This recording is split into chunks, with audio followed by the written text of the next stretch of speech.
How incredible is India, with specific focus to Kolkata as your photographic subjects of interest? I love India. I've been to India, I believe this is my 8th trip to India.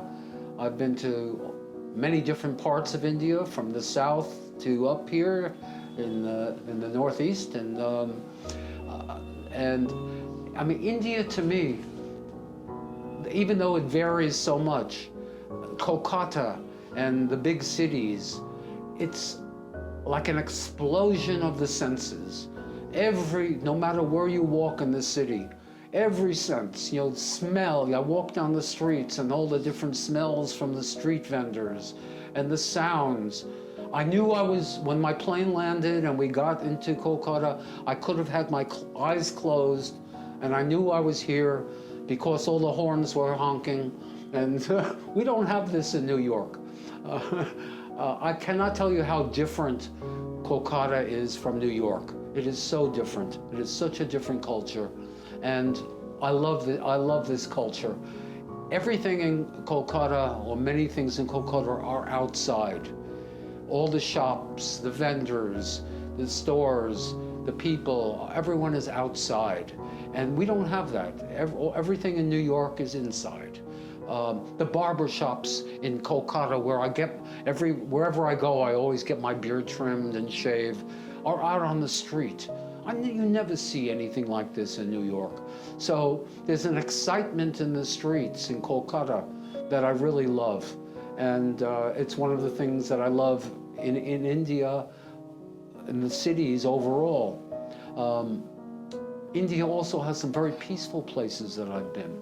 It is such an old, the history. United States is such a young country. And even the oldest buildings are only from the 1700s or 1600s. And here, that's young.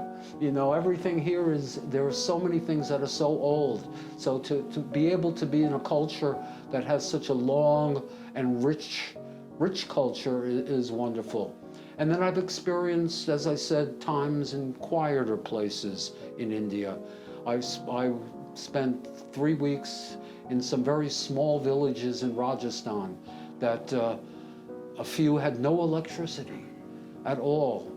And what I've learned is that the people, no matter what their situation is, are loving, beautiful people. Everyone is so friendly, no matter where I go. And even the people who have nothing, who have very little, no electricity, and work so hard every day just to be able to get water.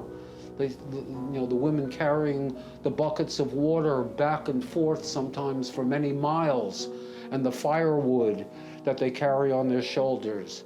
And just to be able to take care of their family and feed their family. And the love for their family is so important. So it gives me a deeper appreciation for what I have back home. So, I mean, that's something I think about all the time, is how fortunate I am.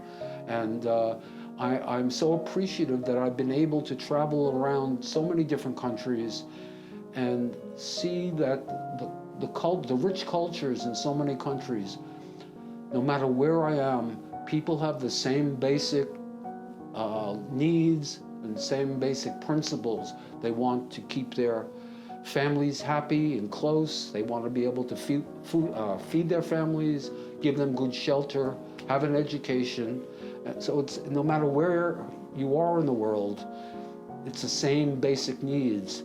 And unfortunately, we live in a world where people look at differences between people, not similarities. So I see the similarities, and that's what I love.